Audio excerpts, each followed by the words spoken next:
সুপ্রিয় শিক্ষার্থীবৃন্দ, শামীম এডুকেশন একাডেমির পক্ষ থেকে তোমাদেরকে শুভেচ্ছা এবং সালাম। আসসালামু আলাইকুম। তোমরা জানো আমি এখানে নবম দশম শ্রেণীর বাংলা প্রথম পত্রের বিভিন্ন বিষয় নিয়ে আলোচনা করছি। আমরা এই ধারাবাহিকতায় আজকে তোমাদের সামনে জীবন বিনিময় কবিতার অত্যন্ত গুরুত্বপূর্ণ এবং বিভিন্ন পরীক্ষাতে আসা 30টি জ্ঞানমূলক প্রশ্ন এবং উত্তর সহ আলোচনা করব এবং আশা করি এই 30টি প্রশ্ন থেকেই তুমি পরীক্ষাতে কমন পাবে ইনশাল্লাহ। আর এই জন্য আমি বলবো ক্লাসটি অত্যন্ত গুরুত্বপূর্ণ হতে যাচ্ছে। তোমরা ধৈর্য সহকারে ক্লাসটি দেখো এবং আমাদের সাথেই থাকো।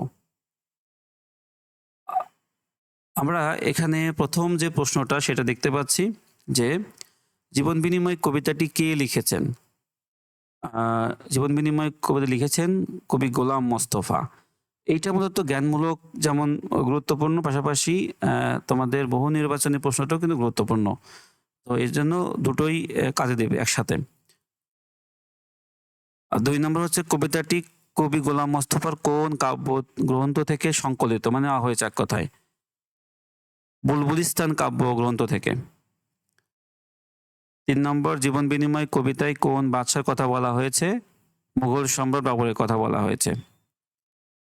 বাদশাহ বাবরের পুত্রের নাম কি ছিল, হুমায়ুন। 5 হুমায়ুন কি রোগে আক্রান্ত হয়েছিলেন, একটি দুরারোগ্য ব্যাধিতে আক্রান্ত হয়েছিল, মানে রোগের নামটা বলা নাই, তবে দুরারোগ্য ব্যাধি মানে মরণ ব্যাধি এক কথায়।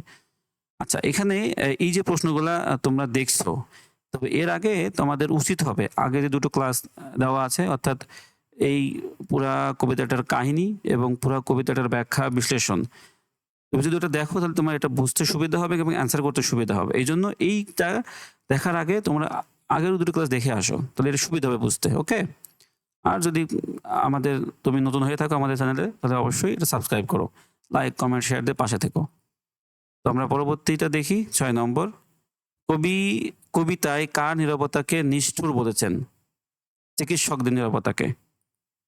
7 চিকিৎসকগণের নীরবতা কিসের প্রতীক, হুমায়ুনের জীবনের আশা ছেড়ে দেওয়ার প্রতীক। মানে চিকিৎসক যখন চুপ রইলেন, মানে কোনো কথাই না, বুঝলেন যে হুমায়ুন তার বাঁচবে না। নিজ শব্দের অর্থ কি, হুম। ভীষক বৃন্দ শব্দের অর্থ কি, চিকিৎসকগণ।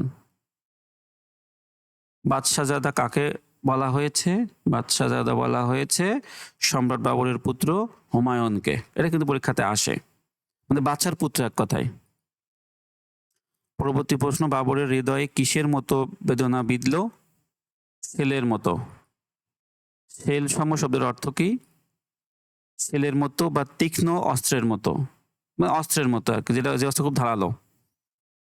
13 দরবেশ এসে সম্রাটকে কিসের বিনিময়ে পুত্রের প্রাণ রক্ষার কথা বললেন, সম্রাটের সবচেয়ে শ্রেষ্ঠ ধন দান করার বিনিময়ে। 14 নম্বর হচ্ছে দরবেশের মতে হুমায়ুনের জীবন বাঁচাতে হলে সম্রাটকে কি করতে হবে, সবচেয়ে শ্রেষ্ঠ ধন দান করতে হবে। কোরবানি শব্দের অর্থ কি, উৎসর্গ বা আত্মত্যাগ। বাবর তার কাছে সবচেয়ে শ্রেষ্ঠ ধন কি বলে উপলব্ধি করলেন, নিজের প্রাণ বা জীবন।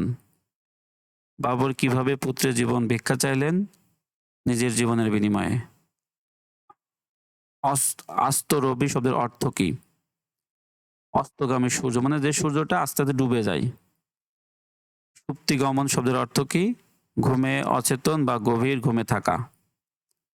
ফুকারি শব্দের অর্থ কি, চিৎকার করে বা উচ্চ স্বরে। পরবর্তী প্রশ্ন, বাবর কার কাছে সর্বশ্রেষ্ঠ ধনের কোরবানি দিতে চাইলেন, আল্লাহর কাছে। বাবরের প্রার্থনা কিভাবে মঞ্জুর হলো, গভীর রাতে দরবেশের মাধ্যমে তার প্রার্থনা মঞ্জুর হলো। কবুল শব্দের অর্থ কি, স্বীকার বা গৃহীত। তিমির রাতে তরুণে উষার পূর্বাভাস বলতে কি বোঝানো হয়েছে, মুমূর্ষু অবস্থার অবসানে রোগ মুক্তির লক্ষণকে বোঝানো হয়েছে। বাবর রুষ্ট চিত্তে কি গ্রহণ করলেন, মরণের শয্যা গ্রহণ করলেন। কার জীবন বিনিময়ে হুমায়ুন আবার সুস্থ হয়ে উঠলেন, সম্রাট বাবরের। জীবন বিনিময় কবিতায় কিসের পরাজয় দেখানো হয়েছে, মরণের পরাজয়।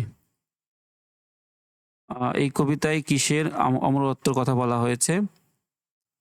পিতৃস্নেহের অমরত্বর কথা। বাবরের মৃত্যুতে কি অমর হয়েছে?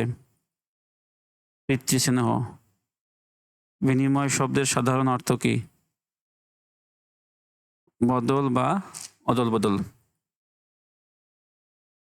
এইটা মোটামুটি আমাদের 30টা প্রশ্ন ছিল।